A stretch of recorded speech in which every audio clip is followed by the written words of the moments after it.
칫솔질 잘 하고 계신가요? 많은 분들이 평생 잘못된 칫솔질 방법을 하고 계십니다. 사실 제가 이걸 처음 썼을 때는 너무 충격적으로 좋았습니다. 이러다 진짜 치과 다 망하는 거 아니야 싶을 정도로.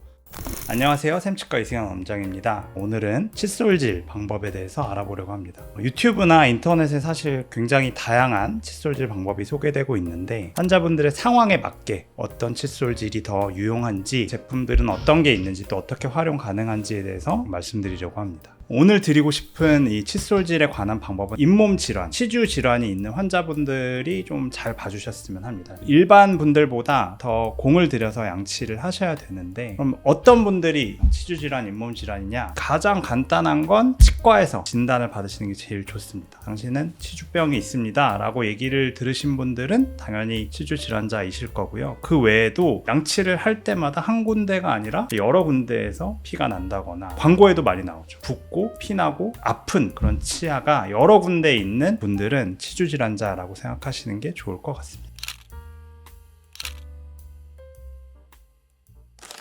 칫솔은 사실 작을수록 좋습니다. 칫솔이 너무 크다 보면 세밀하게 닦일 수가 없어요. 그래서 어금니에 1개 반 또는 2개 정도 되는 사이즈로 선택하시는 게 제일 좋고요. 요즘 미세모, 초미세모 이런 게 많은데, 사실 초미세모는 너무 부드러워서 우리가 원하는 그런 음식물이나 치태를 잘 닦기가 힘들 수도 있습니다. 초미세모보다는 미세모 정도가 저는 일반적인 치주 질환자들한테 제일 좋을 것 같고요. 다음은 치약입니다. 치약에서 확인하셔야 될 성분은 딱 2가지. 하나는 불소의 함량이고요. 하나는 연마제, 마모제의 유무입니다. 불소는 허용하는 최대치가 1450ppm입니다. 그래서 저는 개인적으로 1450ppm이 있는 고불소의 치약을 쓰시는 게 좋다고 생각합니다. 충치 예방도 되고요. 시린이가 있다면 그 시린 증상도 많이 줄여줄 수가 있습니다. 마모제는 사실 적거나 없을수록 좋습니다. 치아를 상하게 하고 패이게 하는 역할을 하기 때문에 연마제와 마모제는 없는 걸 사용하시는 게 좋습니다. 치약을 짜는 양은 광고에서 나올 때 끝에서 끝까지 쫙 짜잖아요. 근데 사실 그건 너무 많아요. 새끼손톱 한 절반? 완두콩 크기 정도로, 정말 살짝 묻을 정도로만 하시면 되고요. 많이 쓴다고 해서 나쁠 게 많다라고 보지는 않습니다. 하지만 연마제가 많이 들어있는 치약이라면 과용량 써서 하면 치아에는 더 안 좋을 수 있겠죠. 그래서 적당량, 생각보다 조금 쓰시는 게 중요할 것 같습니다.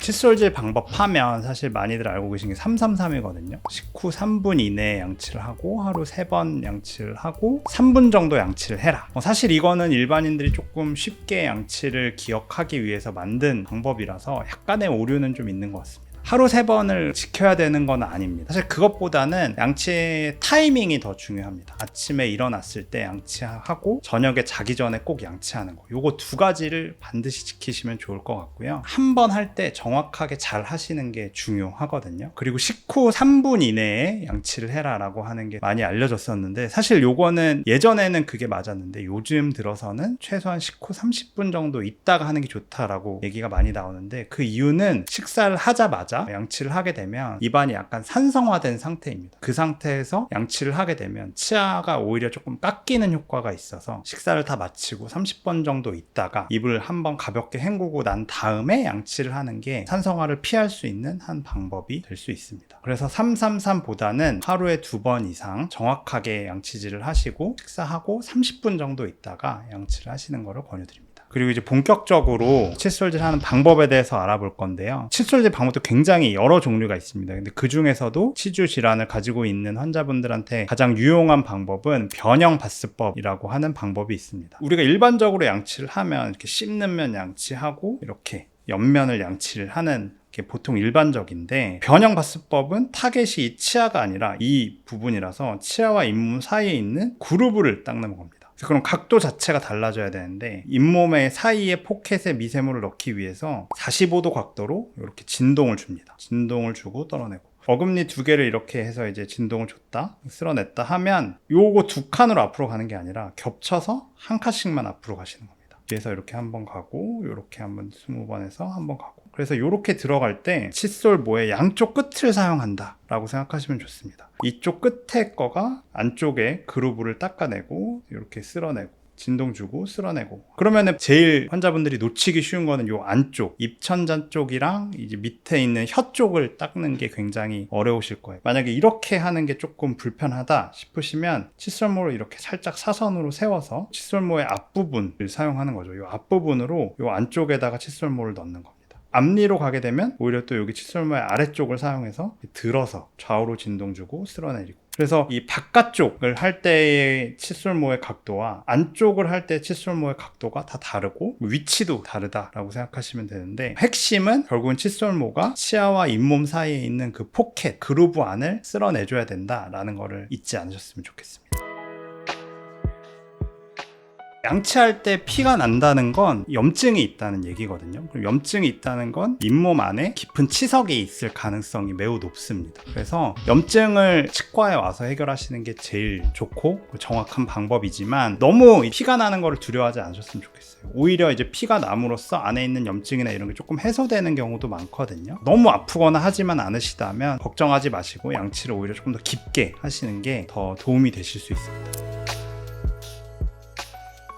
수술한 것도 그 시기별로 조금 양치법이 다른데, 사랑니를 발치하셨거나 뭐 잇몸을 절개를 해서 뭐 임플란트를 하셨거나 하시면 수술 직후에는 사실 그쪽은 양치를 안 하시는 게 좋습니다. 봉합된 게 벌어질 수도 있기 때문에 그쪽으로는 하지 마시고, 그곳을 제외한 다른 곳을 바스법을 통해서 깨끗하게 양치를 하시고, 그쪽은 이제 가글을 하시거나 뭐 이렇게 하시면 되고요. 근데 이제 시간이 조금 흘러서 뭐 실밥도 풀르고 어느 정도 상처가 좀 단단해졌다라고 하면 그쪽 부분도 깨끗하게 양치를 해주셔야 됩니다. 그리고 이제 임플란트를 한 환자는 칫솔질을 어떻게 해야 되느냐, 이게 사실은 굉장히 중요합니다. 왜냐하면 임플란트를 한 주위의 잇몸은 일반 우리 자연치, 환자분의 원래 치아와는 조금 결이 다릅니다. 잇몸도 더 깊고, 그리고 안에서 내 치아가 아니라 얇은 임플란트에서 이제 보철물이 올라오기 때문에 관리가 훨씬 어렵습니다. 그래서 일단 기본적으로는 내 치아보다는 조금 깊게 양치를 해야 되는 게 1번이고, 치간 칫솔이나 치실 같은 칫솔 이외의 것들을 더 적극적으로 사용을 하셔야 됩니다. 왜냐면 잇몸이 더 깊기 때문에 치태나 뭐 세균들이 더 깊게까지 들어가 있을 수 있거든요. 무엇보다 중요한 거는 치과에 정기적으로 오셔서 체크를 꼭 받아보셔야 됩니다. 임플란트는 자연치, 우리 치아와는 구조가 다르기 때문에 한 번 안 좋아지게 되면 그냥 거침없이 안 좋아지거든요. 반드시 치과에서 주기적으로 경과를 확인하시는 게 중요합니다.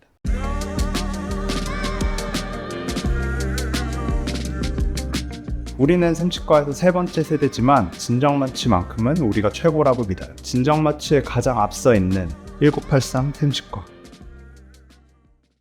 교정 환자가 진짜 칫솔질이 어렵고 중요합니다. 양치를 잘 못하면 이는 예쁘게 배열이 됐는데 치아가 얼룩덜룩해지거나 충치가 엄청 많이 생기거나 하는 일이 왕왕 있거든요. 그래서 이 브라켓을 단 교정 환자들은 정말 양치를 신경 써서 잘 해주셔야 됩니다. 기본적으로 얘네들은 칫솔 모양이 좀 다릅니다. 일반적으로 쓰는 칫솔들은 이렇게 좀 평평한데, 교정 칫솔은 중간이 패여 있습니다. 브라켓 모양에 따라서 양치를 할 수 있게 이렇게 V자형으로 패여 있고요. 그래서 일단은 한꺼번에 다 모든 거를 깨끗하게 양치를 할 거야 라는 마음은 교정 환자들은 버리시는 게 좋습니다. 1번은 브라켓이 붙어있는 치아의 옆면을 먼저 닦는 거를 해야 됩니다. 이 V자 모양에 따라서 깨끗하게 양치를 해주시고요. 그 다음에는 브라켓 사이사이에 칫솔모가 잘 들어가게 돼서 진동을 여러 번 줍니다. 주고 넘어가고 주고 넘어가고 이렇게 하고, 반대에서 위에서 아래로도 진동을 이렇게 주는 거를 꼭 하시면 됩니다. 이렇게 나눠서 닦게 되면 일단 옆면은 다 닦이게 되고요. 그러면은 교정 환자분들이 이제 잇몸을 잘 닦기 위해서 고안된 엔드터프 칫솔이라고 하는 건데, 치주질환자들한테도 굉장히 좋은 툴이 됩니다. 이렇게 잇몸 주위를 깨끗이 하나하나 치아를 돌려가면서 닦으시면 되고, 얘도 아까 그 바스법처럼 잇몸 사이에 칫솔모가 들어가도록 이렇게 45도로 하시면 좋고요. 치간 칫솔도 꼭 쓰시는 게 좋습니다. 치간 칫솔로 브라켓도 일단은 이렇게 닦아주시고, 그리고 잇몸 사이에도 이렇게 들어가서 청소를 해주시는 게 좋습니다. 그리고 교정 환자를 대상으로 한 치실도 있습니다. U자 형태로 이 사이에 넣을 수 있는 치실이 또 따로 있습니다. 그거까지 사용하시면 완벽할 것 같습니다. 그래서 사실 교정 환자들은 3분, 4분 정도로 칫솔질이 끝나는 게 아니라 10분 정도는 걸려서 열심히 하시는 게 좋고요. 더 유의하셔서 양치를 해주셨으면 좋겠습니다.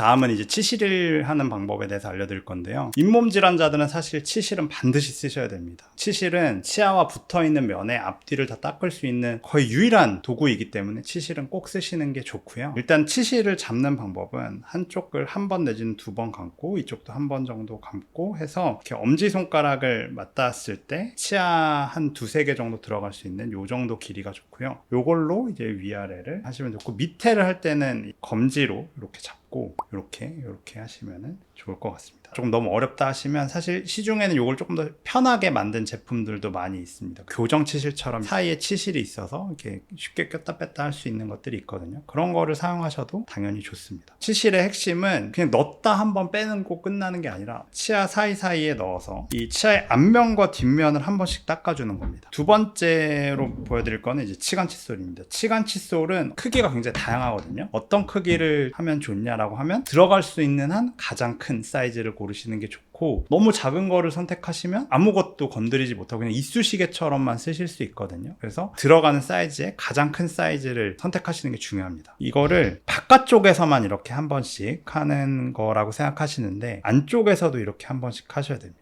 한번 왔다 갔다 하고 안쪽에서도 한번 왔다 갔다 해야 된다라고 알고 계시면 좋을 것 같습니다. 특히나 치간 칫솔이 효과적으로 사용되는 환자분들은 임플란트가 있는 환자분들입니다. 임플란트는 우리 치아랑 다르게 모양이 하체가 얇고 상체가 이렇게 두꺼운 그런 모양이거든요. 우리 치아는 통짜 몸매인데 임플란트는 상체 비만 형태의 그런 모양이라서 사이사이 공간이 꽤 크게 남습니다. 이렇게 공간이 큰 경우에서는 치간 칫솔이 굉장히 유용하게 사용이 될 수가 있습니다. 그리고 치간 칫솔을 대체할 수 있는 거는 사실 아쿠아픽이라고 보시면 됩니다. 만능은 아니지만 어느 정도 치간 칫솔의 기능을 대체를 할 수가 있고요. 예전에는 요거 하나에 뭐 10만원 중반대 정도로 꽤 비쌌고 물통도 크고 해가지고 꽤나 볼륨이 있었던 걸로 기억하실 텐데, 사실 요즘은 요것보다도 더 작은 것도 나옵니다. 굉장히 조그맣게 나온 것도 있어요. 요거는 강도 조절을 잘 하셔가지고 치아 사이사이에 노즐의 팁을 위치시키고 이렇게 키시면 됩니다.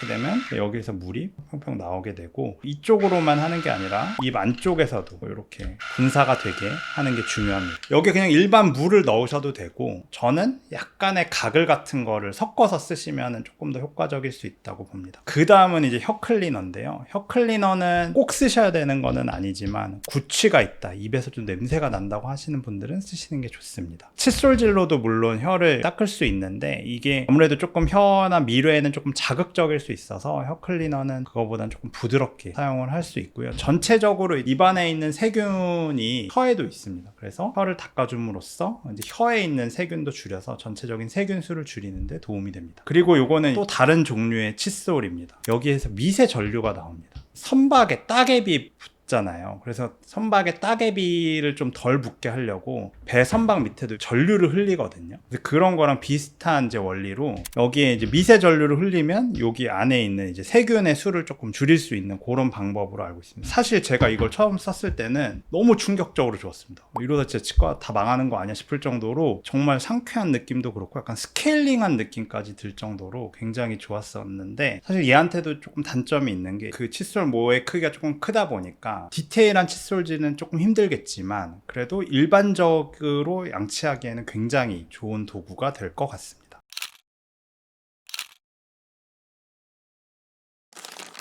이제 가글이랑 유산균에 대해서 말씀드릴 건데요. 이제 가글은 전체적인 입안에 있는 세균수를 줄이는데 사용을 하는 거고, 유산균은 내 몸에 좋은 유익한 일을 하는 균들을 늘려주는 데 쓴다고 생각하시면 되고요. 그럼 어떤 가글을 쓰는 게 좋냐? 일단은 자극적이지 않은 게 제일 중요합니다. 에탄올, 알코올이 들어가 있는 거는 안 쓰시는 게 좋고, 타르 색소 있는 것도 안 쓰시는 게 좋습니다. 그리고 계면 활성제, 입안에 거품을 내게 하는 것도 사실 안 들어가 있는 게 좋습니다. 불소가 들어가 있으면 좋기는 합니다. 최소한 1000ppm 이상이 있어야 되는데 가글에 사실 그만큼의 농도가 있는 거는 없다고 보시면 될 것 같습니다. 이 제품은 입 안에 어떤 찌꺼기 같은 게 있으면 이 안에 있는 가글 용액이 그거에 갖다 붙어서 뱉었을 때 그런 찌꺼기들이 이제 눈에 보이는 거를 이제 확인할 수 있게 만든 그런 가글이라서 이 제품도 괜찮습니다. 그 다음은 이제 구강 유산균에 대해서 말씀드릴 건데, 구강 유산균은 워낙 종류가 이것도 다양하기 때문에 어떤 걸 쓰는 게 좋냐라고 하면 사실 일단은 균수가 많은 게 좋습니다. 근데 무작정 많은 균수를 때려 넣는다고 해서 좋은 건 아니고요. 실제로 내 입안 입안에서 살아남을 만한 균수, 그걸 이제 보장균수라고 하는데 보장균수가 많을수록 좋습니다. 식약청에서 1일 최대치로 하는 보장균수는 100억 CFU라고 하는 게 있고요. 그 다음으로 중요한 거는 이제 하나의 단일 균주가 아니라 여러 가지 균이 섞여 있는 게 좋습니다. 에스살리바리우스나 뭐 락토바실러스 같은 그런 다양한 균주들이 내 몸에 이제 추가되는 게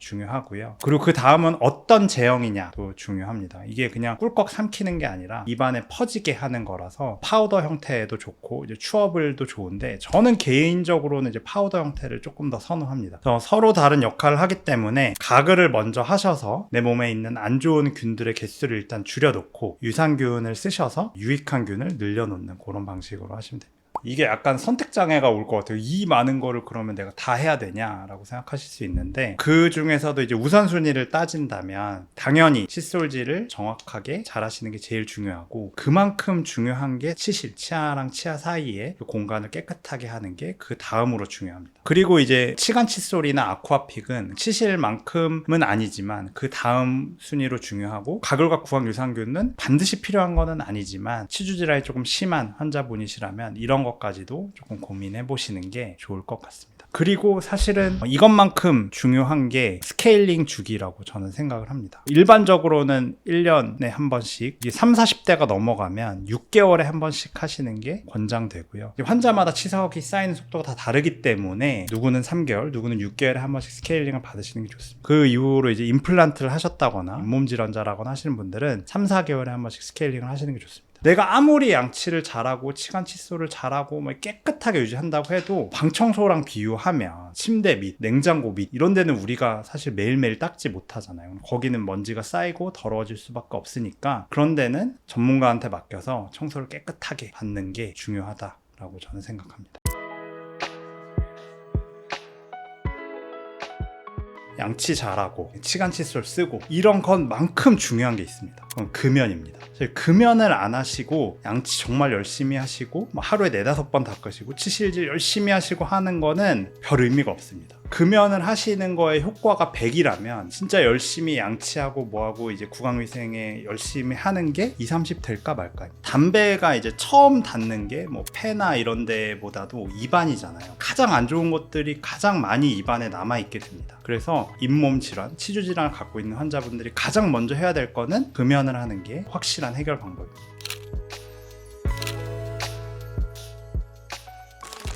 언제 시작하는 게 좋으냐면 사실 이가 나기 시작하면 칫솔질을 시작하시는 게 좋습니다. 다만 너무 역류화 때는 잇몸 조직이나 이런 데 예민할 수 있기 때문에 부드러운 칫솔 쓰신다거나 거즈천 같은 거 그런 걸로 양치를 시작하시는 게 좋습니다. 그리고 또 하나 많이 물어보시는 게 불소가 들어가 있는 치약은 언제 쓰는 게 좋냐. 아이가 뭔가를 뱉을 수 있는 시기, 말을 알아듣고 맛없어 하고 뱉을 수 있는 시기면은 바로 이제 불소 치약을 쓰시는 게 좋습니다. 그리고 사실 충치 예방에 가장 효과적인 거는 딱 2가지밖에 없습니다. 불소랑 실란트입니다. 불소는 세균의 작용을 어느 정도 억제하고 단단하게 치아를 만드는 역할을 하고 실란트는 치아 위에 씹는 면에 세균이 침투하는 공간 자체를 막아버릴 수 있는 겁니다. 그래서 역류화 시기에는 실란트를 시기적절하게 하시는 게 굉장히 중요합니다. 아까 말씀드렸던 이 변형바스법은 잇몸을 타겟으로 한 거였고 애기들은 사실 그렇게까지 디테일하게 할 수는 없으니까 횡마법이라고 해가지고 치아의 수직인 방면으로 치아 옆면 그리고 씹는 면을 양치하시면 됩니다. 근데 청소년기를 지나게 되면 횡마법에 멈춰 있으면 안 되고 나이가 들면 들수록 충치보다는 잇몸 관리가 더 중요해지니까 바스법으로 넘어가서 잇몸 관리를 잘 하실 수 있게 하는 게 중요합니다. 병원도 고여있거나 안주하지 않고 적극적으로 변화해야 된다는 게 샘치과의 철학이고 우리가 제일 잘하는 거예요. 1983 샘치과.